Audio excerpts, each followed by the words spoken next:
Joining us on the Heister Automotive Group Hotline, ESPN, Brooke Pryor. There is no offseason for Brooke. The season wraps up, and you go into draft mode, do you not? It's like nonstop draft mode. Yes.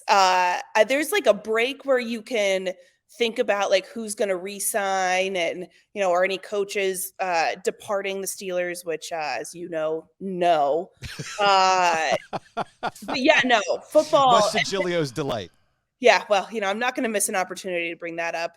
But no, there is no offseason. The NFL never sleeps. So the reason why I reached out to you today to talk was because I needed you to confirm for me that it is 2023 and not 2019, that the Baltimore Ravens have signed O'Dell Beckham Jr. to a guaranteed contract of $15 million. Which is weird which layer do you want to pick apart first? What year it is for O'Dell Beckham Jr. to get a $15 million guaranteed contract, or the Ravens doling out a guaranteed contract? I mean, you could stop with what year it is, period, because 2020 happened, and I'm still in 2019. We're still dealing with it. So are the Ravens. Because when I saw that contract, my husband texted me, he's like, O'Dell just signed, I think it's worth up to $18 million with incentives. And I said, okay, well, that's got to be like a just crazy incentive laden contract. And then the full terms came out and I was like, no, $15 million, if that's guaranteed, it's only like $3 million in, maybe you'll hit this incentives. And I just felt like I was taking crazy pills. But look, I mean, we've all gotten caught up in bids on Poshmark and eBay and overpaid for, vintage items. Not that O'Dell's straight up vintage, but, he's from a couple seasons ago, because we just really have to have something. And that's going to be the thing that makes our closet complete. Definitely not talking from experience. Yeah. Definitely not me. I need this record. I'm going to listen to this record all the time. Exactly. And then you become obsessed with I'm not going to let somebody else get it. Mm-hmm. That feels not the Jets. We're not even going to let him go to New Jersey. He is coming straight to Baltimore. And I understand that you want to make Lamar happy. Your franchise quarterback, the guy that, you publicly talk all these great things about, has requested a trade. And so now it kind of feels like you're trying to put the toothpaste back in the tube with O'Dell. Is like, okay, he's going to pick this up. He's going to clean up this mess. But you're balking at paying. I know that Lamar Jackson wants a lot more money than O'Dell Beckham, but there's a lot of irony here. Yes. And we're going to give $15 million in 1 year to a receiver who has torn not one, but 2 ACLs.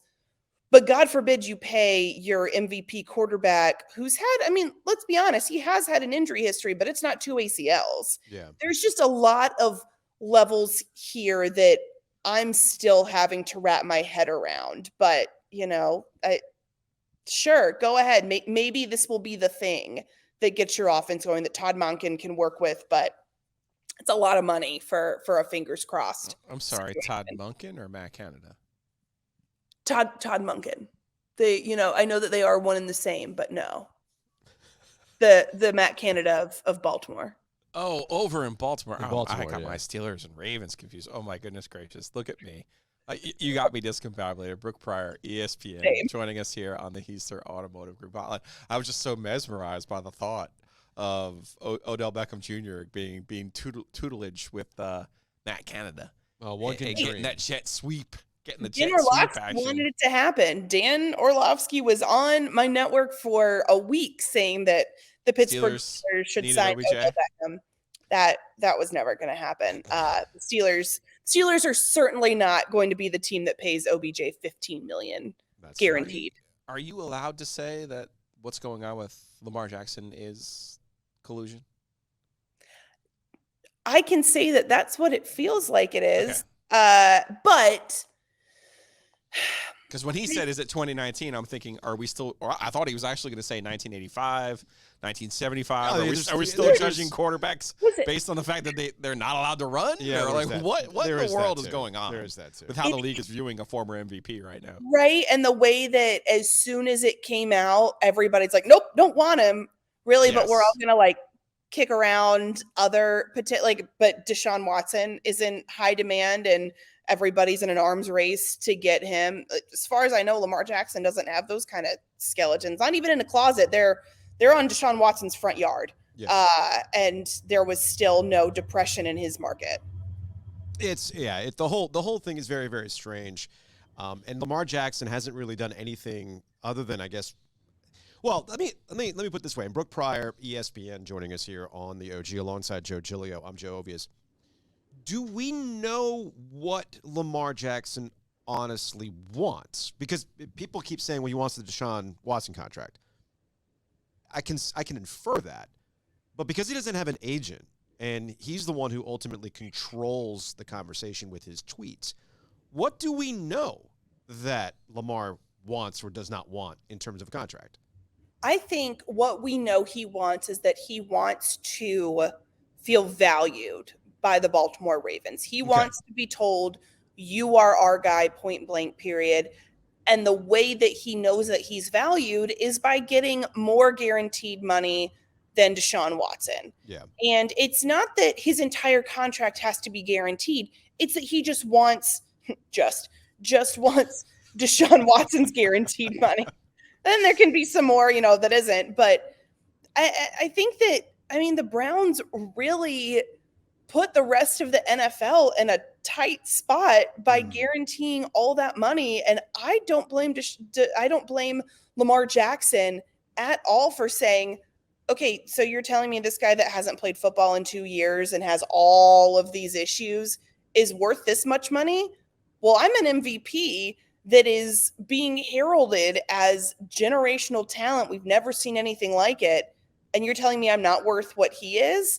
I applaud players for wanting the guaranteed contracts, for saying, okay, if one team's going to do this, let's make all of them do this. Yeah. Because an NFL playing career is not very long, and these owners are making a ton of money. So yeah, I'm all for players going after what they think is theirs, what they feel like, hey, we are providing a service, we should be paid accordingly with all the risks and everything else that we're undertaking. But the NFL and its owners have kind of said, oh, no, we don't want to do that. We really would like it if this Watson contract was the anomaly and the outlier here and not setting a new standard. And so I don't think there's any denying that Lamar Jackson is talented.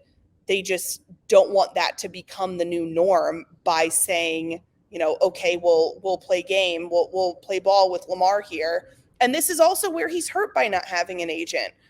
For better or worse, that's the way the NFL has always been run, is by having these agents that know how to schmooze a room, that, go to owners meetings and the combine and the Senior Bowl and have an idea of what the market is, not only for their client, but for other clients. It's like buying a house without a realtor, which, I'm like, I don't know how this works. Like, is this what a house should be worth? Or are these foundational issues something serious? Like, that's why you pay the professionals.